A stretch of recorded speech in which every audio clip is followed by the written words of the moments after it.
Hello, good morning, good afternoon, and good evening, professor. We are Katya, Johann, and me. And like a team in this video, we're going to explain how Henry Mintzberg's managerial roles are related to the book The Servant by James Hunter. This book teaches us to understand what leadership actually is, showing that it doesn't simply mean to give orders or abuse power, since that would cause a rupture in human relationships and make everything more complicated. The book reflects this idea through its main character, John Daly, a businessman who at first seems to have it all, basically a dream life that anyone would envy. But of course, there are moments when you can't be at the top, and in his case, the opposite happens. Suddenly, he begins to lose control of his life, both personally and professionally. This leads him to end up in a monastery, supposedly by his own decision, but also thanks to his wife. There, he learns what it truly means to be a leader, starting with character, humility, and respect toward others, through the teachings of a monk named Simeon. On the other hand, this is where we will see the connection with Mintzberg's 10 fundamental managerial roles, which are divided into three groups: interpersonal, decisional, and informational roles, as well as how effective they are when are combined with human service. Prologue. In this part, John Daly, facing a personal and professional crisis, he decides to go to the monastery because he is dealing with family problems, like problem with his children and also an unsatisfied wife, also work problems like union conflicts within the company. And also in this part of the prologue, we can see his authoritarian style has generated tensions. So in this part, we can identify certain roles. At first, we got the monitor role. Here, John Daly, begins to observe the symptoms of deterioration in his surroundings. At second one, we got negotiator role. Here, he agrees to go to the monastery as a way to negotiate with his wife and save their marriage. And at last one, we got the resource allocator role. Here, the father Peter is in charge of scheduling the activities. Chapter 1: Definitions. In this chapter, John Daly has his first contact with the monastery and with Simeon, and he begins to reflect on leadership. In this chapter, we identify three managerial roles. At first, we got the monitor role, and here John observes the behavior of the monks, the structure of the chapel, and begins to notice the contrast with his business world. He starts to realize that the leadership he has practiced is disconnected from humanity, because he got a perception of leadership like abuse power. He imposed and is not in that way. At second one, we got the disseminator role. Here, Simeon begins to share definitions such as leadership, authority, and power, to somehow change the concept John has about them. Simeon doesn't impose, he leads through coherence, not by his position. The other role is leader.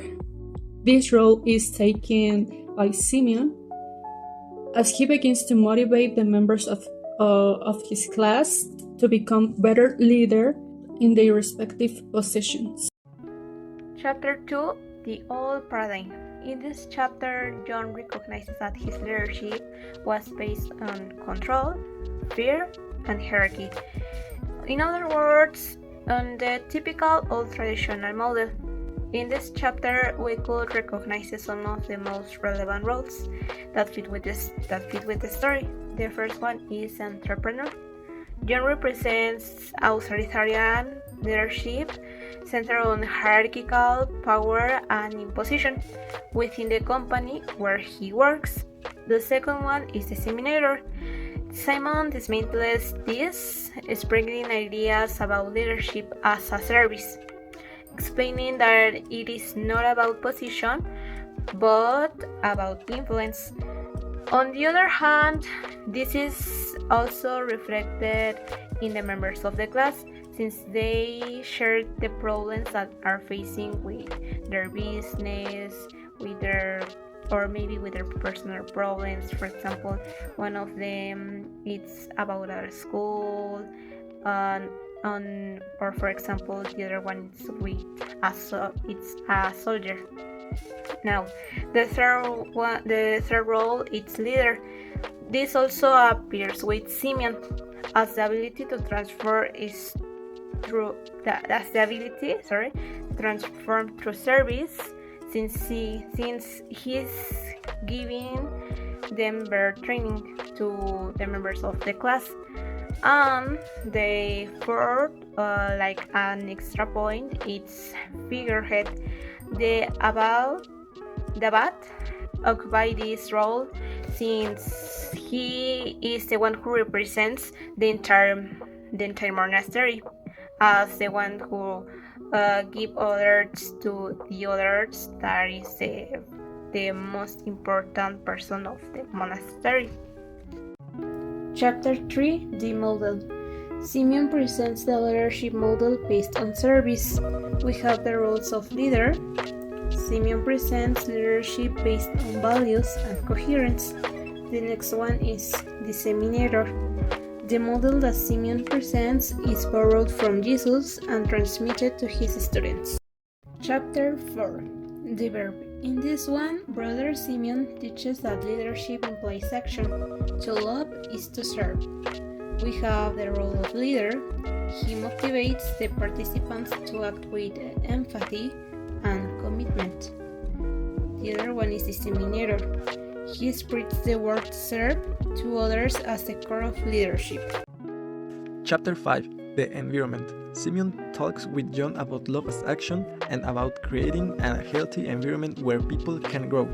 The group reflects on the garden metaphor and the relationship bank account, as a leader must cultivate respect, empathy, and commitment. Leader. Simeon guides the conversation, pushes everyone to see love as service, and motivates a mindset shift. He leads by inspiring with coherence, not by commanding. Disseminator. Simeon explains the garden and the relationship account. I see he transmits practical values the group can apply at work. Monitor. John observes his feelings, his relationship with God, and how he treats others. I say he evaluates himself to see what is failing in his leadership. Disturbance handler. Internal conflicts arise, like the difficulty of loving or creating positive environments. John acknowledges his mistakes, and I see he starts managing his attitude to improve. Chapter 6: The Choice. John is at his lowest point. He remembers his wife's ultimatum, his children avoiding him, the lack of respect at work, and the emptiness he feels. I say he admits he has failed as a husband, father, and leader. Simeon explains that between what happens and how you react, there is always a space to choose. John stays silent, reviews his mistakes, and in the end I see he chooses to serve. Leader. Simeon guides that decisive moment by asking, "What do you choose?" and motivates him without commanding. Disseminator. Simeon communicates the idea of that space to choose and applies it to John's situation. Monitor. John remains in the chapel, looks at the cross, and I say he goes through each mistake, yelling at his kid, threats at work, being upset at home. Disturbance handler. John faces his internal crisis, and I see he resolves it by choosing to serve. Chapter 7: The Results. John begins applying what he learned in the monastery. After hitting rock bottom, he finally understands Simeon's teachings. I say he now changes his behavior. He listens passionately. He treats others with respect and seeks to serve rather than be served. Leader. John adopts servant leadership with humility and empathy. Simeon also continues guiding the group through this final stage. Disseminator. Simeon reinforces the concept from the retreat, and I see John also becomes a disseminator by sharing his final reflections. Personally, the servant made me see a valuable lesson. about the leader with power and the leader with authority.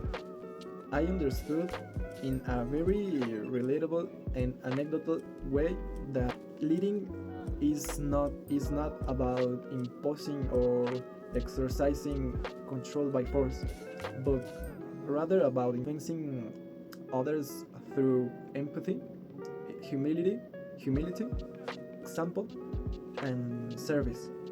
It became clear to me that power can make others obey you, but it is an obedience based on fear. And on the other hand, authority inspires respect and commitment. In my opinion, after having read The Paradox, I realized that leadership is not only about having the position and abusing power so that goals are met at all costs, but the true essence of it is when someone truly tries to understand people and be authentic with them by knowing how to listen, guide, and serve with humility. Likewise, when relating the story to Mintzberg's managerial roles, I noticed that these are not only applied in companies, but also in our daily lives. The message that is reading left me is that it is not only about directing people, but about being the example of someone different from any other boss. In addition, change begins with oneself if we want to positively influence others and grow as better people. After reading The Servant, what I learned is that leadership is not about giving orders, but about creating an environment where people can grow. Simeon shows this through his examples. Taking care of relationships is like taking care of a garden. It requires passion, attention, and consistency. And John shows us that we can all change. It may be difficult, but if we are willing to look at ourselves honestly, we learn from our mistakes and can correct them. By relating all of this to Mintzberg's roles, it became clear to me that leading involves much more than giving orders, and that when we apply these roles with empathy and awareness, not only do the results improve, we also improve as people.